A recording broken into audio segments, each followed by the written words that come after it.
Santo anjo do Senhor, meu zeloso guardador, se a ti me confiou a piedade divina, sempre me rege, guarda, governa, ilumina.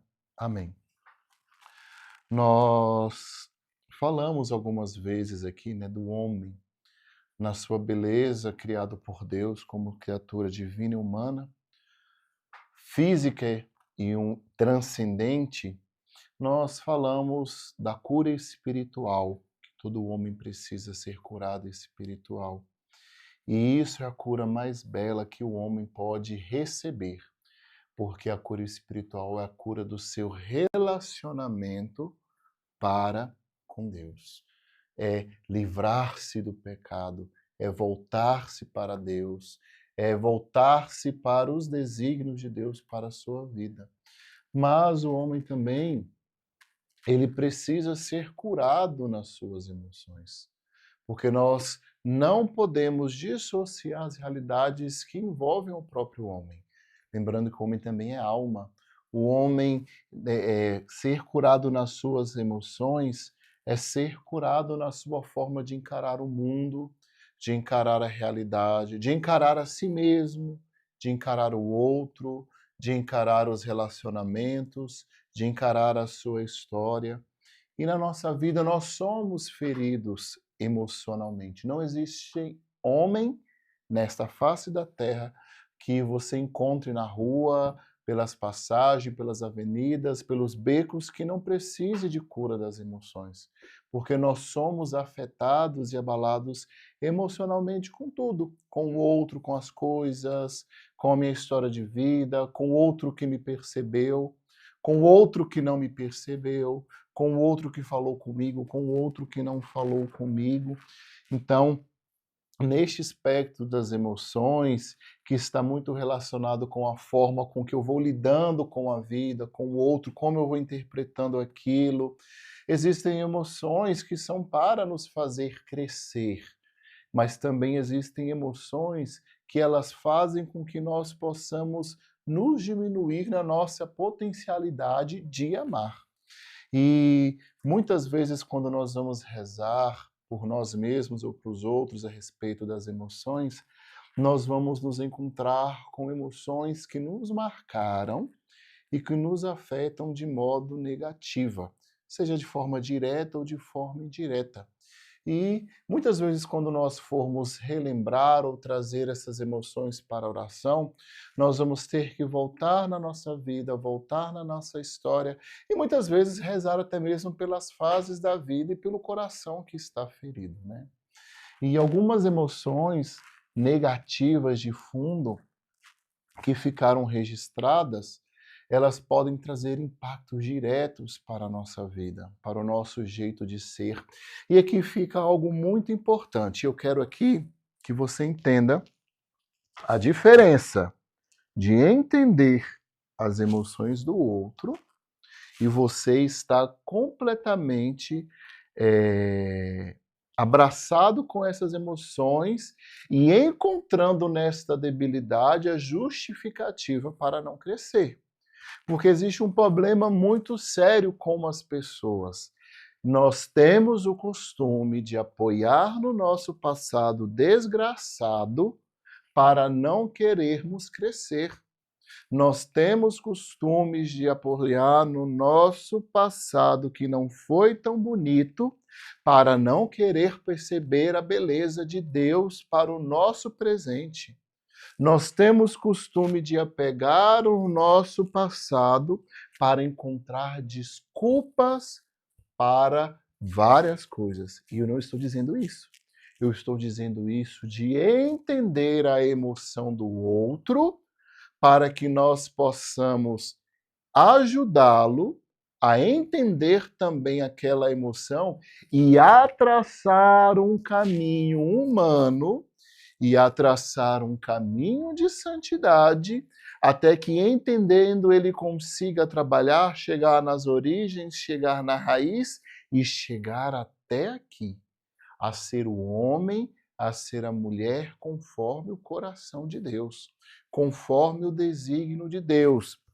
Porque não adianta eu entender o passado da outra pessoa e sofrer a mesma coisa com ela, e ainda falar assim, eu te entendo, tá, meu querido, meu santo, minha santa? Se você entende a história do outro, a dor do outro, a emoção do outro, então agora é hora de você mostrar para ela e fazê-la entender que Deus não a quer daquela forma, que ela precisa ser curada. É fazer com que ela entenda que Deus a ama e que faz parte do processo de santidade e de felicidade dela que ela seja curada. Isso eu falo para o outro, mas também nós devemos falar para nós mesmos.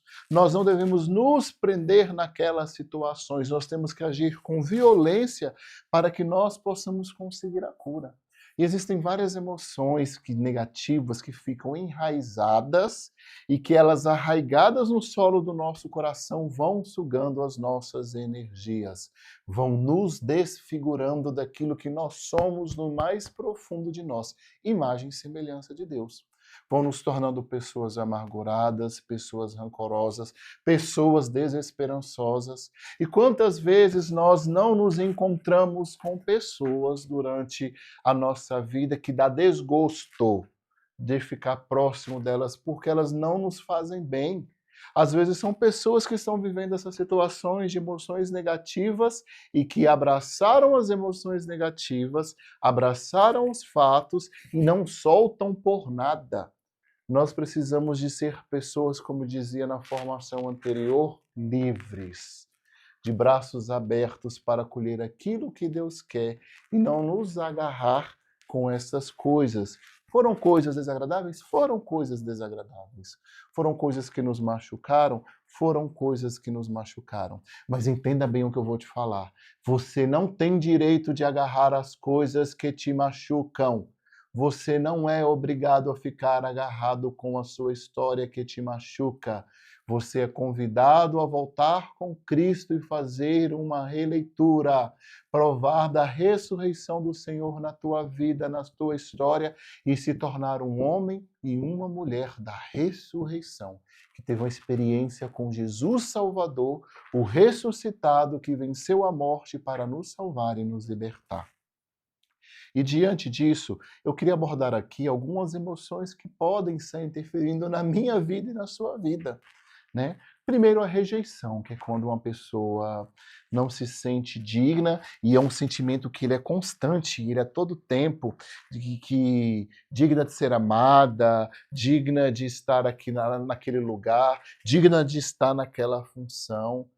E isso é complicado porque nessa rejeição ela nunca se sente acolhida. Geralmente pessoas que não se sentem acolhidas em ambientes, pode ser que no fundo haja um sentimento de rejeição, não se sente acolhida por pessoas, é aquela pessoa que por mais que a pessoa dá o coração para ela, ela não se sente acolhida. É hora de voltar a descobrir o fato traumático que ali aconteceu. O sentimento de inferioridade é outro ponto, quando a pessoa não consegue perceber que ela é tão qual valiosa quanto essa.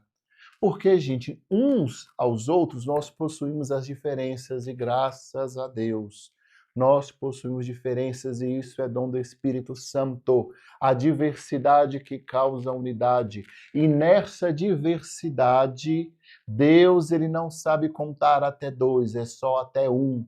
Então você é único na mão de Deus, assim como meu irmão é único na mão de Deus.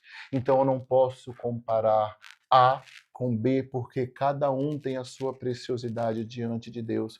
Mas quando você tem esse complexo, esse sentimento de inferioridade, a pessoa não consegue perceber que ela possui a sua beleza e ela sempre vai se sentindo a pior de todas.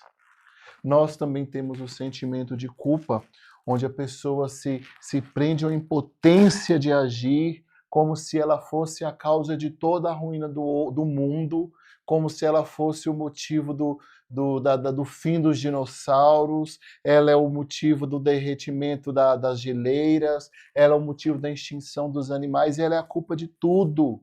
Se acontecer um terremoto, a culpa é minha. Tudo o que acontece, ela, assim, ela já pensa assim, gente, não fui eu não, né? Não fui eu não. Assim, gente, eu não tenho nada a ver com isso. Ela se desculpa ou ela assume diretamente para si. Existem fatos ali que precisam ser tocados pela graça de Deus.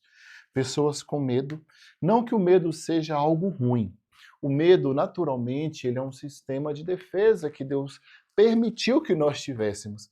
Imagina uma criancinha que quando ela enfia o dedo na tomada, na hora que ela põe o dedo e ela leva aquele choque, da próxima vez ela vai ter um medo saudável, que ela vai falar assim, epa, aqui acontece uma... Ela não sabe nem explicar o que é, que acontece um trem estranho no meu corpo, então eu não vou colocar o dedo.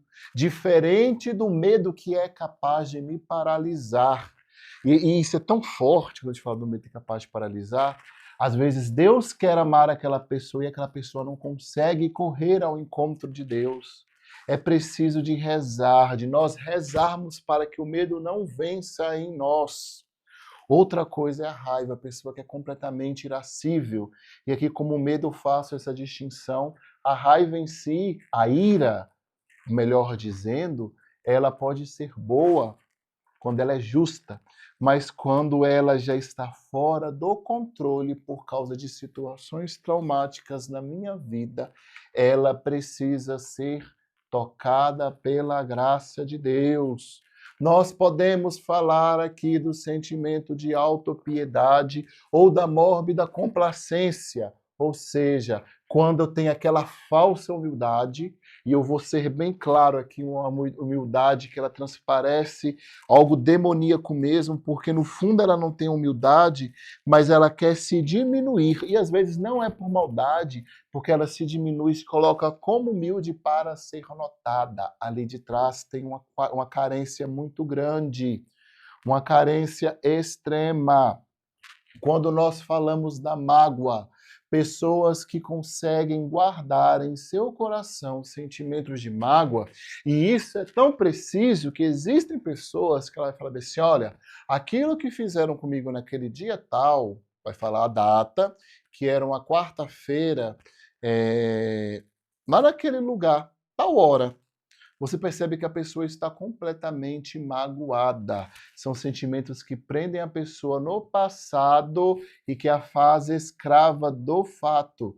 Nós podemos falar da inveja, onde a pessoa não se contenta com a sua condição, não se contenta com aquilo que ele é, e sempre ele vai querer aquilo que é do outro, ou seja, ele não se contenta com aquilo que o Senhor o concede para aquele dia.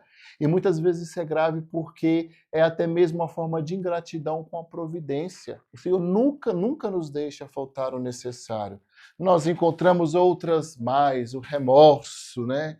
O rancor, o ciúme, que nós poderíamos passar aqui muito tempo listando. Mas nós precisamos de rezar para que o Senhor arranque isso do nosso coração, com a graça do Espírito Santo. E mais do que isso, nós possamos ajudar as pessoas que vão vir ao atendimento de oração. A primeira coisa, vai ser difícil por vezes para nós e para o outro, é nós identificarmos, sabermos o nome destes bichos papões que estão dentro de nós. Estes monstros. É preciso nomear, dar nome preciso às situações. Não adianta nós ficarmos enrolando e dando volta para chegar ao centro. Por vezes vai ser preciso você chegar na pessoa e falar assim, fulana, será que o que você não está sentindo dessa situação é isso? E muitas vezes até para nós mesmos, o que está acontecendo comigo é isso. A partir do momento que nós identificamos, nós somos convidados a renunciar. Opa! Deus não me fez assim, Deus não me fez para isso. Senhor, então o teu nome eu renuncio a este sentimento de culpa que tem tomado conta do meu coração. E eu te peço que o Senhor cure, Senhor. E às vezes é preciso nós rezarmos as emoções, até mesmo com cura interior e até mesmo com oração de libertação e renúncia, que as coisas estão tão impregnadas lá que nós não queremos. Nós até achamos que aquilo é parte do meu eu, né?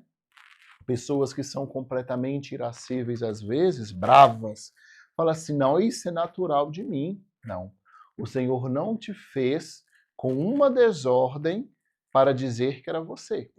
Você é você. Talvez a ira que está ali seja um parasita que está tomando conta do teu coração.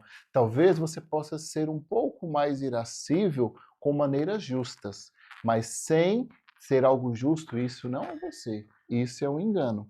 E às vezes é preciso, né, se submeter essas emoções ao senhorio de Jesus. Pedir ao próprio Jesus que ele tome conta e que ele conduza as suas emoções, né? Fazer oração de perdão, perdoar as pessoas que estão envolvidas às vezes com o que desencadeou este sentimento.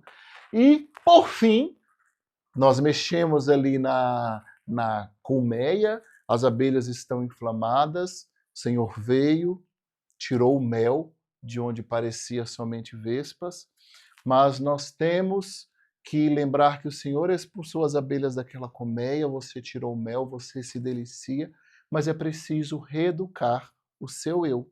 E é preciso este movimento de ascese para que isso não possa tomar conta de você. Porque o vício, ele vai acostumando a nossa alma, o nosso espírito, e nós achamos que isso faz parte de nós, enquanto isso não faz parte de nós. Que o Senhor nos dê a graça de entender de fato aquilo que sou eu, aquilo que são as emoções que querem me parasitar, e que o Senhor me dê a graça de me libertar dessas coisas, porque o Senhor me fez perfeito. O Senhor me fez por amor, no amor e para amar. E que o próprio Deus nos abençoe em nome do Pai, do Filho e do Espírito Santo. Amém.